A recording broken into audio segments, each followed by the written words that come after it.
முக்கிய செய்தி அமைச்சர் செந்தில் பாலாஜி மீதான வழக்கில் அமலாக்கத்துறை சார்பில் கூடுதல் குற்றப்பத்திரிகை தாக்கல் செய்யப்பட்டிருக்கிறது. இது பற்றிய கூடுதல் விவரங்களை வழங்குவதற்காக செய்தியாளர் ஸ்டெஃபி இணைப்பில் இருக்கிறார்.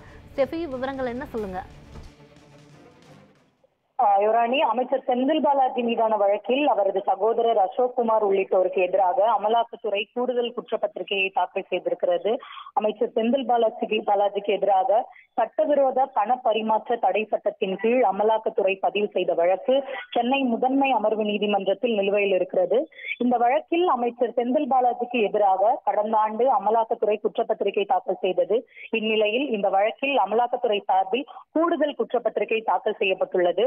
அமலாக்கத்துறை சிறப்பு வழக்கறிஞர் என் ரமேஷ் தாக்கல் செய்துள்ள இந்த கூடுதல் குற்றப்பத்திரிகையில் அமைச்சர் செந்தில் பாலாஜி மற்றும் அவரது சகோதரர் அசோக்குமார், முன்னாள் உதவியாளர் சண்முகம் உள்ளிட்ட 13 பேரின் பெயர்கள் இடம்பெற்றுள்ளன.